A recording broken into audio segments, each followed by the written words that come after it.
Hey guys, what's up? My name is Stephen. If you haven't seen my earlier video, I am making my first game in Unity and just kind of documenting the process and sharing some of the tips and things that I learned and overall just my experience making a game.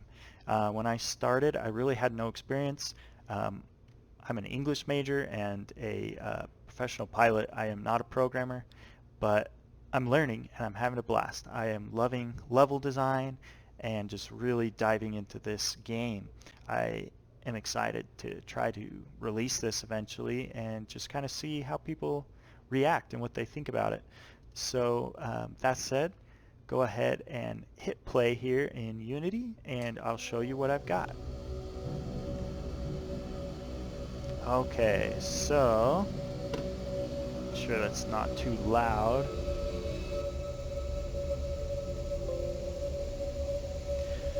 Alright, so this is the first real level.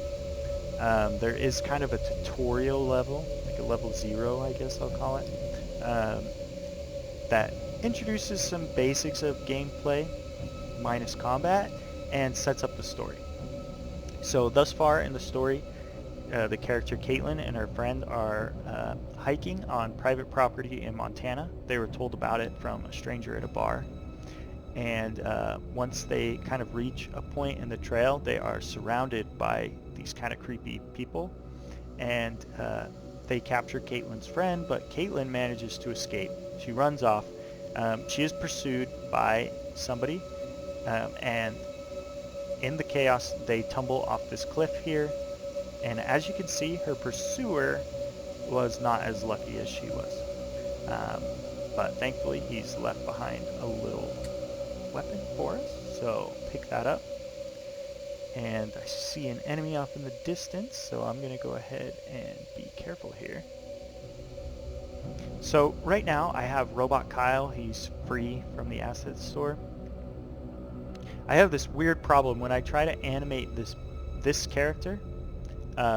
He, as soon as I hit play, he just crumbles into his ragdoll. I haven't been able to figure out why that is, but Robot Kyle works. So for now, this isn't a cult mountain, it is a robot mountain. Just kidding, but eventually, hopefully obviously the robots will be removed and we would have characters that fit the setting. So I've got some basic AI. It's nothing great, it still needs a lot of work, but you can see Robot Kyle is, he's patrolling. So what I have going on here is he actually has a kind of like a vision radius and a vision distance. So he is using ray casting. So you'll see here, he can walk right up here and he never saw me. The other thing that's going on is he does have a kind of an alert radius that kind of acts like sound, like hearing. So when I'm crouched, that circle gets much smaller. Otherwise, if I were walking, he would be able to hear me. Now the AI isn't perfect. When he does see me, he usually reacts kind of strangely. In that case, he actually tried to shoot. Sometimes when he sees you, he immediately runs for cover, and in situations that it doesn't always make sense. But there are headshots, so I did get a headshot that time, otherwise it would have taken longer to kill him. And so yeah, there's a lot of tweaking to do with the AI to make it feel more realistic. He's using a machine gun right now, which definitely isn't, it doesn't really fit. Most likely the bad guys are going to have shotguns, rifles, pistols, just basic guns. One thing that I noticed is even in this state, he's still showing that, it hurts. So that, I'm going to have to figure that out, but it shouldn't be too hard. But yeah, once they're dead, they go into the ragdoll. It's just kind of fun. I mean, why not? You gotta have a ragdoll in an indie game. And from here, the level opens up and we're able to go through this canyon. So you can see I've got more of these lanterns, just kind of guiding the player, hopefully alerting them that they're on the right way. And I've made it very clear how the pathing works. You can kind of see these dirt paths. And then we have this crossroads here where the player will kind of have to decide which way they want to go. And that's kind of this whole level is really kind of like a central hub. While there will be enemies here, and they might even respawn as you'll be kind of coming back and forth through the main part of this level. The enemies will probably be a minimum, and this will be kind of more of a rest place, I think, this level. Kind of to change the pace and let you catch your breath in between. But you can see here, there's kind of like these living structures, almost like signs of life.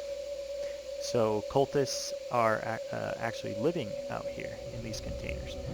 Right here, there's going to be a note here left behind by one of the cultists for like a wife or something, or a friend. So you'll be able to read that. It's going to help kind of give more background to what's going on here with this cult, and also alert the player to where her friend might be. I kind of have this vision in the game of you being able to choose how much you play. Do you save yourself and have a relatively maybe quicker experience, or do you try to save your friend? There's another character that you'll be introduced to that you may have some. So I think that could be a really cool idea. The level opens up to kind of this central area, and then from here there are branching paths that will lead to other levels.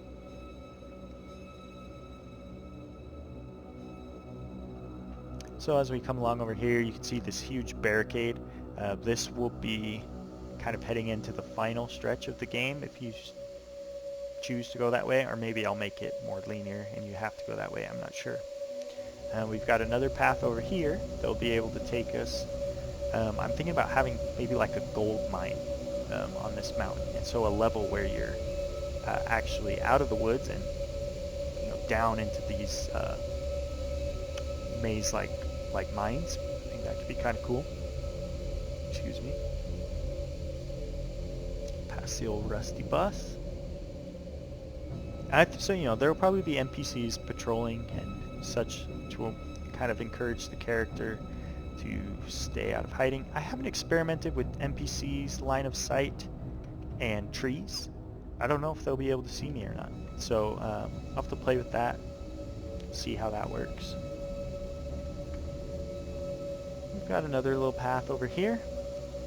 So that will lead to, I'm thinking, probably deeper into a forest, more of maybe like a lake or a river side level, something interesting like that. And the third level will be up here.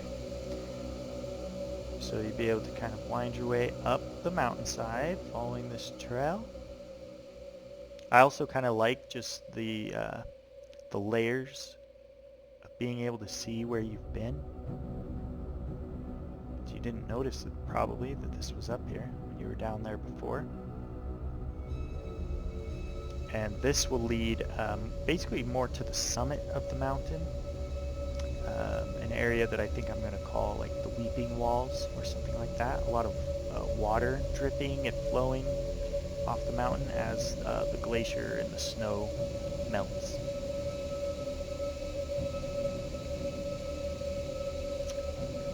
So there you have it. That is everything that I've done with the game so far.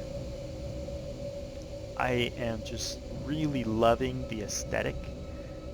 If you watched the first video, you may notice that things look a little bit different, and I actually made the choice to remove the retro pixel shader. I added in some more ambient occlusion and anti-aliasing and removed the retro pixel shader. And the reason why I did that is because I felt like, I'm already using these crunchy textures on my characters, on the ground. I'm using these very simple assets, and I felt like the retro shader was just kind of overkill at that point. I feel like I get better lighting, better contrast. I feel like the player can see easier. I feel like it was the right choice. I'm pretty satisfied with how everything is looking. And overall, it is playing pretty well. And I'm super stoked that, I've got controller mapping now. I'm doing this with my Razer Xbox controller. It feels good. So still a lot of work to do, but I'm really proud with what I've got going so far.